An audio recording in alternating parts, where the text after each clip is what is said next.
कि यहूदियों पे अल्लाह का गजब हुआ क्यों, वो रीजन क्या था। अल्लाह यहूदियों पे गजब हुआ तो इस गजबनाक होने का रीजन क्या था, और ईसाई गुमराह कैसे हुए। इन दोनों चीजों को समझिए। तो जब आप इसे तलाश करेंगे तो आपको मिलेगा कि यहूदियों पे अल्लाह गजबनाक उनकी गुस्ताखी से हुआ। रूए जमीन पर इससे बड़ी गुस्ताख कोई कौम दुनिया में नहीं हुई है। इनकी पै दर पै गुस्ताखियां, इस बुनियाद पर अल्लाह इन पर गजबनाक हुआ। ये अजीब व गरीब कौम है मेरे प्यारे।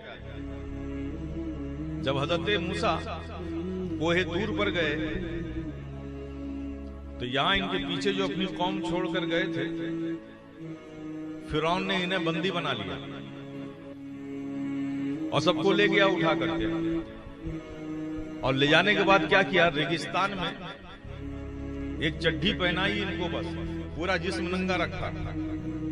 48-52 डिग्री सेल्सियस टेम्परेचर रेगिस्तान का। और ऐसे तपते हुए रेगिस्तान में इनको एक रोटी एक प्याज देता था खाने के लिए, और इनसे पैरामिड बनवाता था। इतना जुल्म किया इनके साथ फिरौन ने, और उस पर कोड़े मारता था।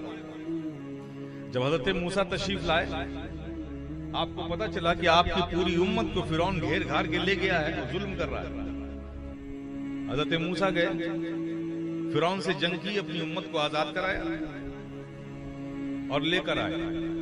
एक वादी में आए, वहां पानी का झरना भी था, खुशगवार माहौल था, शादाबी थी। आपने अपनी उम्मत से कहा तुम लोग सब यहाँ क़याम करो, यहाँ का माहौल भी अच्छा है, बड़ी अज़ियतें तुमने झेली हैं, मुझे बड़ा दुख है। ये पानी की एक नहर है, इससे पानी पियो, आराम से यहाँ आबाद हो जाओ। अभी जुल्म झेलते झेलते एक अच्छा खासा वक्त गुजारा था, लेकिन जैसे ही हजरत मूसा ने रिहाई दिलाई, देखिए नखरे शुरू हो गए। ये ऐसी टेढ़ी कौम है, नखरे शुरू हो गए। जैसे हजरत मूसा ने कहा कि ये एक पानी का शावर झरना है, इससे सब लोग पानी पियो, अकड़ आ गई। ऐ नबी, हम 7 कबीले के लोग हैं और हमारा दस्तूर है कि हम एक साथ किसी एक नहर से पानी नहीं पीते। 7 कबीले के लोग हैं तो हमें 7 नहरें चाहिए। अब उससे कोई पूछता कि अरे फिरौन तो तुझे रोटी और प्याज पे रह रहा था, वहां तो सब खा रहे थे। इस कौम की आदत है, जरा सी स्पेस मिलता है तो ये पूरे फैल जाते हैं।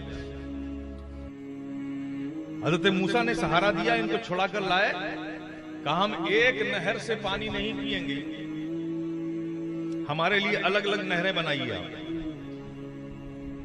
क्योंकि इतना गम झेली थी ये कौम, जुल्म सहा था। हजरत मूसा तो नबी थे, अपनी उम्मत से हर नबी को प्यार होता है। उनके दिलों में मोहब्बत की जज्बात अपनी उम्मतियों के लिए पैदा हुए, और आपने अपने असाए मुबारक को जमीन पर मारा, 6 बार मारा, 6 मजीद नहरें पैदा हो गई। अब 7 कबीले के लोग थे, 7 को अलग अलग नहरें दे दी।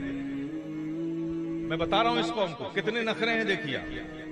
फिर हजरत मूसा उनकी मजलूमियत से इस कदर मुतासिर हुए, जो फिरौन ने उन पर जुल्म किया था, कि आपने रब की बारगाह में दुआ की कि मौला मेरी उम्मतियों ने बड़ा दुख झेला है, जुल्म झेला है, तो इन पर फज़्ल फरमा, इनके लिए मन्नो सलवा अता कर। अल्लाह ने अपने नबी मूसा की दुआ कबूल की, इनके लिए मन्नो सलवा आसमान से आने लगा। ठाठ से ये दस्तरखान लगता था, खाना आसमानों से आता था, ये बैठ के खाते थे, उठ के चले जाते थे। और सिर्फ खाना ही नहीं आता था, बल्कि इंतहा की बात यह है कि जो बच्चे इनके यहाँ पैदा होते थे वो भी कपड़े के साथ पैदा होते थे। जैसे जैसे बच्चे बढ़ते थे वैसे वैसे कपड़ा भी बढ़ता चला जाता था। ये हजरत नबी मूसा की वजह से अल्लाह ने ये इनाम अता फरमाया। अब बताइए, किसी कौम को अगर ये सारी सहूलतें आशाइशें मिल जाएं तो कितनी शुक्रगुजार होगी रब की, कितनी शुक्रगुजार होगी अपने नबी की, होगी ना। लेकिन इस कौम की आदत देखो, गुस्ताखी इसकी आदत तो फितरत में।